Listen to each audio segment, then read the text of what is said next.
Ang mundo walang katapusan, hindi boring at lalong hindi flat gaya ng ex mo. May mga bundok na parang na-overdesign, dagat na akala mo Photoshop, at disyerto na biglang may swimming pool. Walang engineer, walang dumugas ng budget, at walang pumepal na politikong feeling siyang gumastos. Ang mga lugar na ito ay hinubog ng milyong taon na bahala na si Mother Nature. Pero panalo lahat dahil ang mga makikita mo dito, mapapamura ka sa ganda.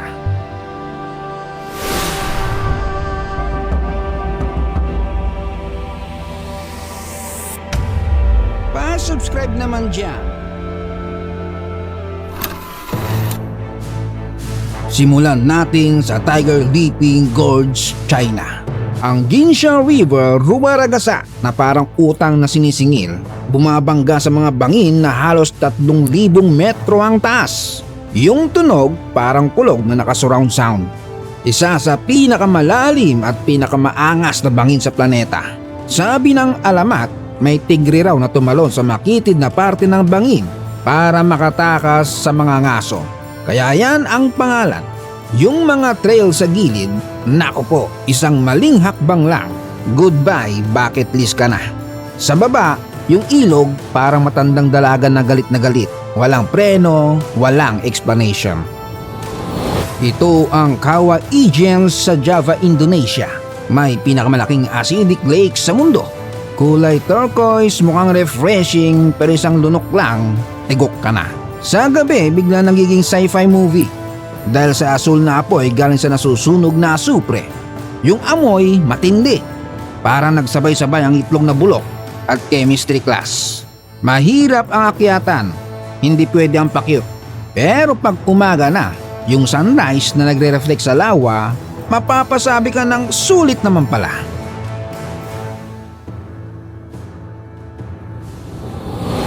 Ang Milford Sound parang pinagtripan ng kalikasan sa sobrang lupit. Mga bangin na lampas 1,200 meters, diretso sa berdeng tubig na parang may sariling ilaw. Yung mga talon araw-araw may pasabog, walang pahinga. Kapag umulan, mas lalong wild. Biglang may mga talon na parang biglang sumulpot. Sunod, Reflection Canyon, USA. Ang patunay na kahit disyerto, may pinagdadaanan pero gumaganda pa rin. Nakatago to sa Lake Powell at yung hugis ng canyon, saktong reflection sa tubig, parang sinukat ng laser. Pula, kahel, asul, kulay na parang pinaghalo-halong pintura ng kalikasan ng walang mali. Pero hindi madaling puntahan, kailangan ng bangka o lakad na pang matibay ang tuhod. Kaya tuloy feeling mo, ikaw lang at ang sikreto ng mundo ang nandoon. Fairy Meadows and Nanga Parbat, Pakistan. Mula sa apoy-apoy na kanyon ng Utah, lipat tayo sa Pakistan, kung saan ang Fairy Meadows ay parang desktop wallpaper na nabuhay sa paanan ng dambuhalang Nanga Parbat. Ang Nanga Parbat higit 8,100 meters ang taas, kilala bilang Killer Mountain. Maganda nga pero isang mali, wasak pati kaluluwa. Sa baba parang painting ang eksena, damuhan na may bulaklak, yelo sa tuktok, madidilim na pine forest sa gilid, at ulap na parang dahan-dahang humahaplos sa bundok. Ito yung lugar na sobrang tahimik pero ramdam mo yung bigat at yabang ng kalikasan. Chill ka lang pero alam mong hindi ka bida dito. Mula bundok bababa tayo sa Africa, sa loob ng Ngorongoro Crater, isang natural na arena ng survival. Dating bulkan to na sumabog milyong-milyong taon na ang nakalipas at ngayon 260 square kilometers na kulungan pero walang bakod. Dito sabay-sabay naglalakad ang leon, elepante, rhino, zebra, parang open world game na walang pause. Sa gitna may lawa na puno ng libo-libong flamingo. Pink na pink pero wag kang papaloko, wildlife pa rin yan. Ang Ngorongoro parang sariling mundo, walang reset button, buhay o ligwak, lahat sumusunod sa ritmo ng kalikasan. Ang Celia Lanfos halos 60 metro ang taas, parang gripo ng Diyos na nakalimutang patayin, bumabagsak sa maliit na pool. Tapos yung daanan mo, balot ng ambon, free shower, walang bayad. Ang astig dito, pwede kang dumaan sa likod ng talon. Parang binuksan ng kortina ng kalikasan. Tapos ang view, lunti ang bukid hanggang horizon. Pag sunset, nagiging golden halo ang tubig. Kaya isa to sa pinaka-pinicturan sa isla. Kahit di ka photographer, abay mukhang pro ka dito. Sa hangganan ng Arizona at Utah, tatayo ka sa harap ng Monument Valley. Parang kastilyo ng mga sinaunang higante sa gitna ng disyerto. Ang mga bato dito hinubog ng hangin, ulan at sobrang tagal ng panahon. Para sa mga Navajo, hindi lang to tanawin, banal na lupa to. Puno ng kwento at alamat, sa madaling sabi, hindi ka lang tumitingin, nakikibisita ka lang.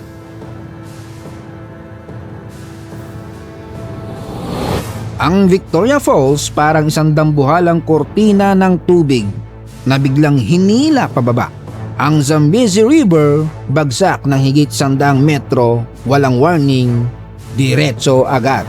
Yung ambon umaabot daang metro sa taas, kaya ang tawag ng mga lokal, Mosi Watunya o ang usok na umuungal. Yung tunog rinig hanggang kilometro ang layo, parang tibok ng puso ng mundo.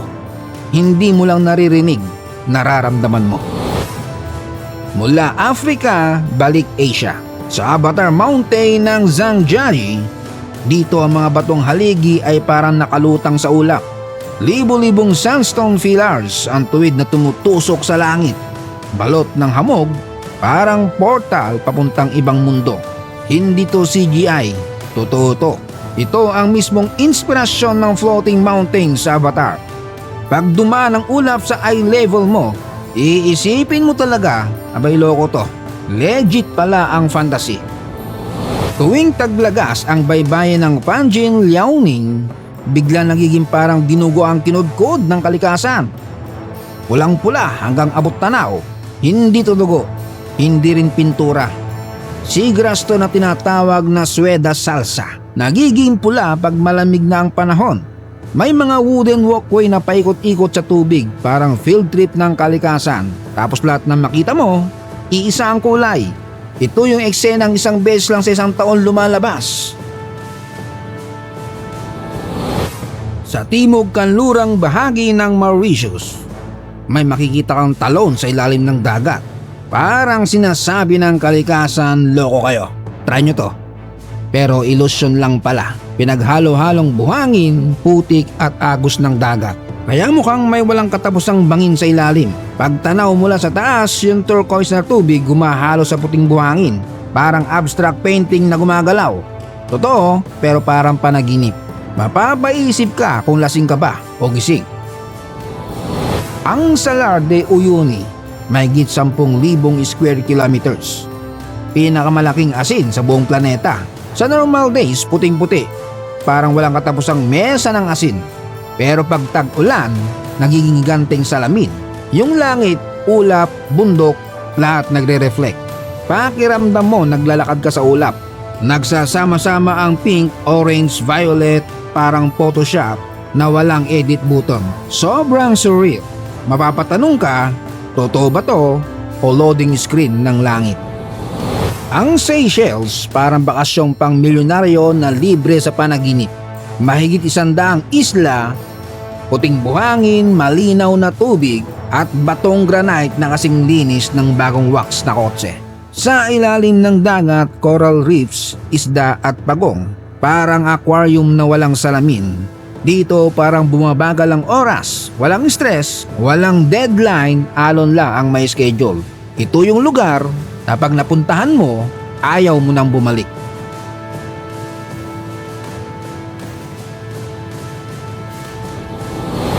Sa gitna ng Namib Desert, nandyan ang Dead Valley. Parang bangungot ng pintor. Bitak-bitak na puting lupa, tapos may mga patay na puno na mahigit 900 taon ng patay, pero hindi nabubulok. Ganun kadry ang lugar. Walang moisture, walang awa. Kaya hindi na nakapagtataka kung bakit ang mga photographer sa buong mundo nag-aagawan dito. Ito yung lugar na kahit patay ang puno, buhay na buhay ang ganda.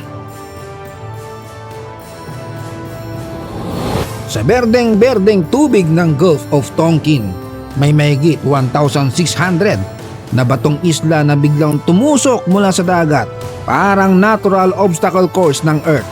Balot ng halaman ang mga bangin, tapos pag umaga, may hamog na parang naka-smoke machine ang kalikasan. Mukhang lumulutang ang mga bundok sa pagitan ng langit at dagat. Ayon sa alamat, may mga dragon daw na bumaba para ipagtanggol ang lupa. At habang pumapalo ang buntot nila, nagiging mga isla. Kaya naman ang ganda ng Halong Bay, hindi lang dahil sa tanawin, kundi dahil may kasamang alamat, may kwento, may yabang. Halos 1,000 kilometro ang layo sa Ecuador, ito ang Galapagos Island, laboratorio ng kalikasan. Dito na-inspire si Darwin sa theory of evolution. Kasi makikita mo parang nag-eksperimento ang mundo dito. May giant tortoise, penguins sa equator, at marine iguana na parang mini dinosaur. Bawat isla may sariling trip, tahimik, wild at parang huminto ang oras. Walang rush, walang stress, ikaw ang mag-a-adjust. Sa gitna ng lupain ng Navajo sa Arizona, nandyan ang Antelope Canyon. Parang tinunaw na tsokolate na naging bato.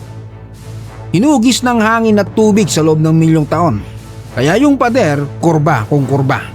Pag tumama ang araw mula sa taas, may sinag ng liwanag na parang divine spotlight. Kada hakbang ibang kulay, ibang anino. Art gallery ng kalikasan na gumagalaw. Eto mukhang disyerto pero prak lang pala. Ang Lensoyis Maranhenses, higit 1,500 square kilometers. Puting buhangin pero may libu-libong asul na lagoon sa gitna. Pag tag-ulan napupuno ng tubig ang pagitan ng dunes. Parang may nagbuhos ng swimming pool sa disyerto. Puting buhangin na sinamahan ng malinaw na tubig, nagiging optical illusion na mapapamura ka.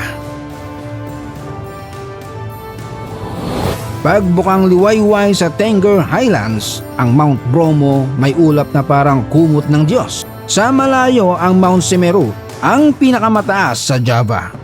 Pausok-usok lang, buhangin, luntiang bundok, perpektong hugis ng mga bulkan. Pang wallpaper ng mundo, para sa mga lokal, banal to. Tuwing Yandia Kasada Festival, nagagi sila ng handog sa bungangan ng bulkan. Walang takot, purong paniniwala.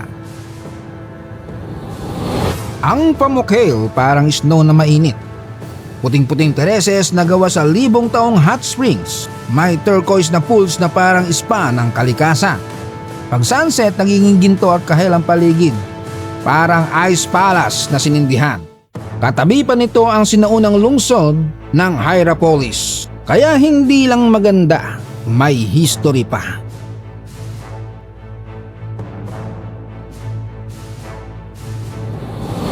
Ang Bryce Canyon puno ng hudus, mga batong parang nagyoyosi. Nag-uusap at may sariling personalidad, parang sinaunang syudad na na-freeze sa oras. Sa umaga, apoy na kahel. Sa gabi, lavender vibes. At sa taglamig, may snow pa. Contrast na solid.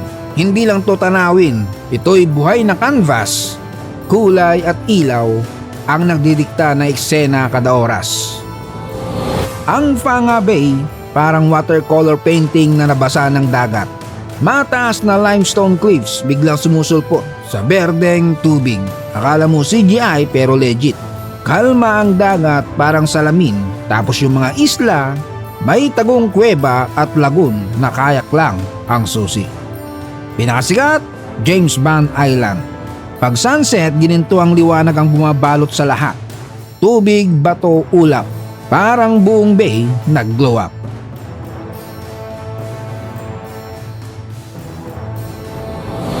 Sa ilalim ng walang katapusang asul na langit ng Utah, tumatayo ang mahigit 2,000 stone arches.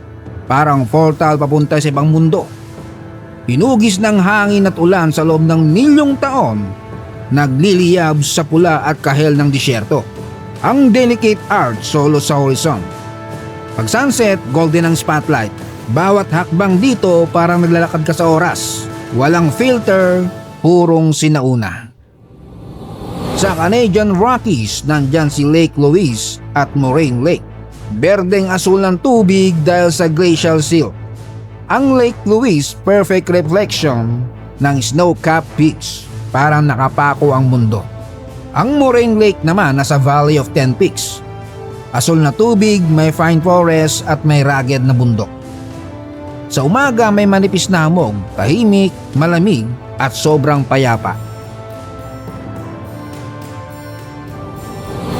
Sa Danakil Depression, sumasabog sa kulay ang Dalol. Berdeng asido, dilaw na asupre at kakaibang asin.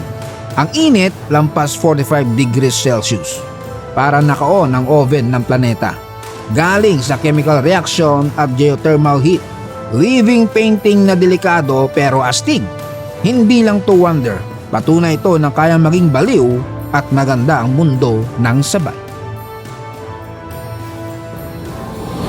Ang Socotra madalas tawaging Alien Island kasi yung ecosystem walang kapareho. Ang pinaka-iconic, yung Dragon Blood Trees. Payong ang hugis, walang dagta ang katas, parang iskultura ng kalikasan. Ginagamit ang dagta noon pa bilang pangkulay at gamot. Dagdag mo pa puting buhangin, bangin sa baybayin at misteryo. Kaya ito ang nakalimutang hiyas ng mundo. Sa Andes, lampas 5,000 metro ang taas. Nandyan ang Vinicunguna Rainbow Mountain. May pula, dilaw, berde, lila. Kulay na gawa ng mineral deposit sa loob ng milyong taon. Ang trek, mahirap. Dadaan sa luntiang lambak at mga nayon ng Quechua. Pagdating sa tuktok, parang pininturahan ng kamay ang buong bundok. Pagod ka pero sobrang sulit. Sa west coast ng South Island, ang Fox at Franz Joseph, glacier na bumaba hanggang rainforest. Turquoise ang yelo kontra sa itim na bato, tapos maririnig mo yung bitak ng yelo. Buhay na buhay.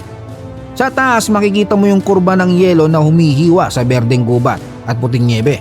Ito ay parang pang poster ng planeta.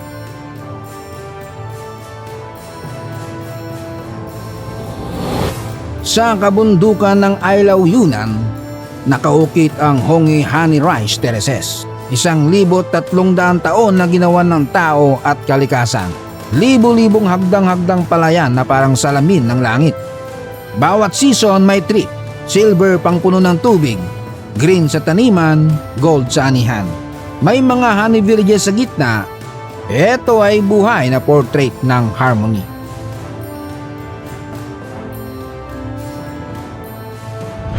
Sa yon, comment mo kung alin ang pinaka-nakawaw sa'yo. Like kung napanganga ka at subscribe kung gusto mo pang ma-realize na maliit lang tayo sa universe. Shout out Michael Abrenica from Qatar, Limuel Abril from Barcelona, Spain, Chal Marebias from Silang, Cavite, Mark Lester Bernardino from Salmiya, Kuwait. Sa mag-asawang Ate Cha at Daddy Rex ng Pembo, Jupi Velasco from Mariveles, Family Pamis from Quezon Province, Lang Wali from Tagum City, Marshall Taloban from Brazil, Belgium, Villa Bas and Miranda Fam, Tatay Robert Vlog from Italy, Nene Days 888 at kina Dave Silverio at sa anak niya si Damian Hill.